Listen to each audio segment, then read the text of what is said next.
আলাইকুম everyone, welcome to my channel. কেমন আছেন আপনারা? আশা করি ভালো আছেন। আলহামদুলিল্লাহ, আমিও কিন্তু বেশ ভালো আছি। আচার খেতে বেশি একটা পছন্দ করি না আমি, কিন্তু আচার বানাতে খুব পছন্দ করি।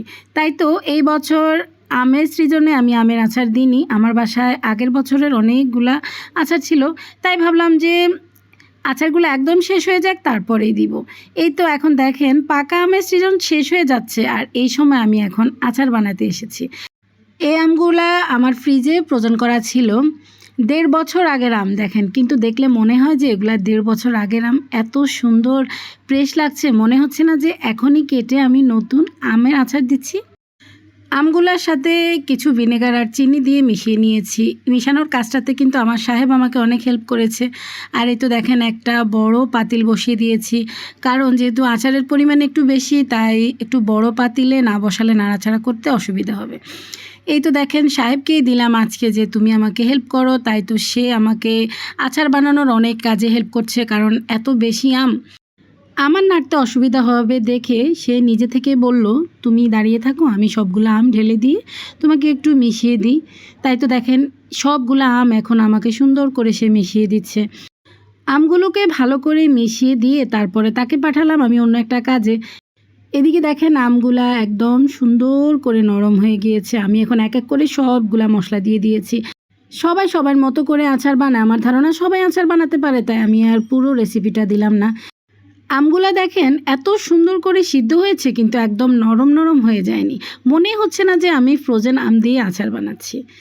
আজকে আমার মনটা অনেক ভালো, কারণ আমার মা গ্রামের বাড়ি থেকে আমার জন্য অনেক কিছু পাঠিয়েছে। মায়ের ভালোবাসা হিসেবে মায়ের হাতের জিনিস পেতে কার না ভালো লাগে। আমিও কিন্তু তার ব্যতিক্রম না। মায়ের জিনিস পেতে, মায়ের ছোঁয়া পেতে আমিও কিন্তু অনেক পছন্দ করি।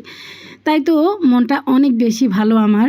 সাহেবকে যে বললাম একটা কাজে পাঠিয়েছি, এই তো দেখেন তাকে কি কাজে পাঠিয়েছি। মা যে গ্রামের বাড়ি থেকে জিনিসগুলা পাঠিয়েছে, সব জিনিসগুলা এক এক করে সাহেবকে বললাম তুমি ব্যাগ থেকে বের করে নাও। এই তো সব কিছু সে সুন্দর করে সারি সারিভাবে সাজিয়ে রেখেছে। প্রথমেই দেখাচ্ছি এগুলা হলো আতপ চাল। আতপ চাল আমার আবার খুব পছন্দের, তাই তো মা সবসময় গ্রাম থেকে আমার জন্য আতপ চাল পাঠায়। এগুলো হলো গাছের দুন্দুল। আর এখানে দিয়েছে আমার মেয়ের জন্য লবণের আচার, ২ রকমের আমসত্ত্ব। আমার ছেলে আবার আমসত্ত্ব অনেক পছন্দ করে। আর এটা হলো আমার মায়ের গাছের কাঁঠাল, এই বছর প্রথম কাঁঠাল ধরেছে, তা আমাকেও একটা দিয়েছে। আর এখানে হলো ২টা মিষ্টি কুমড়া দিয়েছে, তার সাথে এখানে ১০টা নারকেল দিয়েছে। আমাদের কিন্তু কোনো নারিকেল গাছ নেই।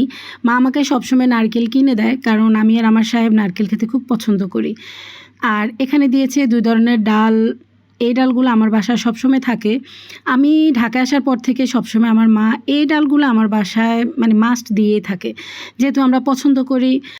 আর এখানে কিছু বেসন দিয়েছে, বেসনগুলো মা কিন্তু হাতে তৈরি করে। আর এই তো এখানে আমার মেয়ে পছন্দ করে দেখে তার খালামণি তার জন্য কিছু পিঠা বানিয়ে দিয়েছে। এই পিঠাগুলো আবার আমার মেয়ের খুবই পছন্দের, তাই তো একবার বলাতে আমার বোন তাড়াতাড়ি করে কিছু পিঠা বানিয়ে রেখেছে। আর এখানে দিয়েছে মা যে কোরবানি দিয়েছে, কোরবানির বট দিয়েছে, একটু বটও সে খায়নি। আর এখানে কলিজা, তারপরে ফোস এগুলো দিয়েছে। আর এখানে কোরবানির মাংস দিয়েছে। মা কোরবানির মাংস আমাদেরকে দিতে পারেনি দেখে যে কী পরিমাণ ছটফট করেছে তা আমি দেখেছি। আমার সাহেবকে তো বারবার করে বলছে যাওয়ার জন্য, ও ব্যস্ততার জন্য যেতে পারেনি দেখে, তাই অবশেষে সে একজনের হাতে এখন পাঠিয়ে দিল। তাই তো বলি মা তো মাই হয়, মায়ের ভালোবাসার সাথে পৃথিবীর কারো ভালোবাসার কোনো তুলনা হয় না। পৃথিবীতে সবার ভালোবাসাতে কোনো না কোনো স্বার্থ থাকে, কিন্তু মায়ের ভালোবাসাতে কোনো স্বার্থ থাকে না। পৃথিবীতে বিনা স্বার্থে কেউ কারোর জন্য এখন কিছুই করে না, কিন্তু মা এমন একটা মানুষ, কোনো স্বার্থ ছাড়াই সন্তানের জন্য অনেক কিছু করে ফেলতে পারে।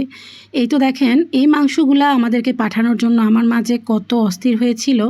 মেয়েকে রেখে, নাতি নাতনিকে রেখে যে কিভাবে সে মাংস মুখে দিবে, সেটা ভেবে ভেবেই সে অনেক কষ্ট পাচ্ছিল। আরও একটা ব্যাগ আছে, আমি এখনও খুলিনি, সাহেব এগুলা খুলেছে, তাই এগুলাই আপনাদের সাথে একটু শেয়ার করলাম। সবাই আমার মায়ের জন্য দোয়া করবেন, আল্লাহ পাক যেন সবসময় আমার মাকে সুস্থ রাখে এবং নেখায়েত দান করে।